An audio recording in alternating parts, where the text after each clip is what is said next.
ជំរាបសួរពុកម៉ែបងប្អូនទាំងអស់គ្នាបាទថ្ងៃនេះខ្ញុំ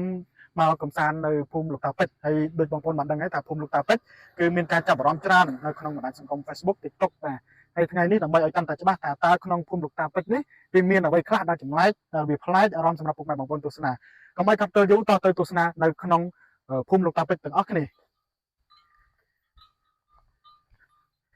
ហើយគ្រាន់តែយើងឃើញឈ្មោះបាទឈ្មោះភូមិពីខាងក្រៅឃើញខ្លាំងទ្វារលោកតាពេជ្រនេះគឺយើងចាប់អារម្មណ៍ហើយថាភូមិនេះខាងក្នុងវាមានអ្វីខ្លះអញ្ចឹងយើងនឹងទៅបង្ហាញធ្វើបទបង្ហាញមួយអំពីផ្ទះរបស់ជនជាតិដើមភាគតិចយើងនៅខាងក្នុងហ្នឹង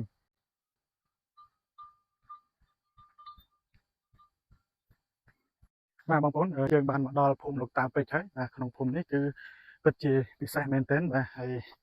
នេះជាឈ្មោះភូមិលោកតាពេជ្រជាភូមិគំរូទេហើយមិនមែនជាភូមិដែលប្រជាជនយើងរស់នៅទេអញ្ចឹងយើងនឹងមើលមួយតាមផ្ទះដែលគេធ្វើទាំងអស់នេះគឺដើម្បីបង្ហាញពីលក្ខណៈអត្តសញ្ញាណរបស់ជនជាតិដើមភាគតិចប្រចាំតំបន់ខេត្តរតនគិរី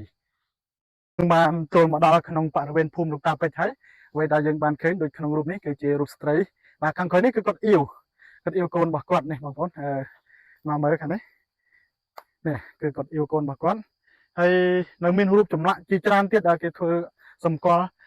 ជនជាតិដើមភាគតិចរស់នៅក្នុងតំបន់នេះអញ្ចឹងខាងក្រោយនេះគឺនេះបងប្អូននេះច្រើនមែនទែនបាទនេះរូបសំណាករបស់ជនជាតិដើមភាគតិចបាទរូបនេះគឺរូបតំណាងឲ្យជនជាតិដើមភាគតិចភូមិភាគឦសានកាលពីជំនាន់មុនមិនមែនរូបភាពឥឡូវទេព្រោះរូបភាពពីមុនមកគឺយើងមានតែកណាត់សម្ពត់ហើយនឹងពាក្យក្តៅខ្លួនគឺទទេប៉ុន្តែបច្ចុប្បន្នគឺបងប្អូនមិនមានចឹងទេគឺយើងមានសម្លៀកពាក់ត្រឹមត្រូវហើយប៉ុន្តែយើងនៅមានជាក្រណាត់សម្លៀកបំពាក់ជនជាតិដើមភាគតិចតាំងលក់នៅតាមតំបន់ទេសចរជាពិសេសគឺនៅតំបន់បឹងចឡំហើយខ្ញុំគិតថាភូមិលោកតាពេជ្រនេះបងប្អូនកុំកលាស់ពាក់អសោះណា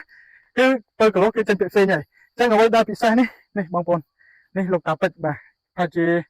លោកតាពេជ្រអញ្ចឹងបងប្អូនកុំកលាស់ពាក្យហ្នឹងអញ្ចឹងនេះរូបសំណាក់លឹងបាទលឹងនេះជារូបសំណាក់ព្រះសាវកបាទដៃ8អញ្ចឹងខាងក្រោយនេះគឺមានផ្ទះជាផ្ទះកូនកំឡោះបងប្អូនហើយបងប្អូនអាចមកសាក់សួរបាទស្នាក់នៅបានអញ្ចឹងពេលនេះគឺយើងអាចស្នាក់នៅបានគឺពីដើមមកគឺយើងស្នាក់នៅផ្ទះបែបហ្នឹងបងប្អូនហើយយើងមើលខាងនេះនេះជាសុទ្ធតែរូបសំណាក់របស់ជនជាតិដើមភាគតិចទាំងអស់អានេះហើយខាងក្រោមនេះបងប្អូនអើយផ្ទះសុទ្ធតែផ្ទះពីបរមបុរាណគឺយើងធ្វើអញ្ចឹងបងប្អូននេះនេះហើយកន្លែងនេះបងប្អូនអាចមកបោះតង់មកអីបានបងប្អូនមកស្នាក់នៅបោះតង់បានបាទជាលក្ខណៈជាក្រុមលក្ខណៈយើង camping ពេលយប់អីសប្បាយបាទហើយមានបរិយាកាសជុំវិញសុទ្ធតែព្រៃឈើហើយខាងមុខយើងនោះគឺមានជ្រោះកាទៀងហើយនៅខាងនោះទៅមុខយើងបន្តិចទៀតទៅមុខផ្លូវ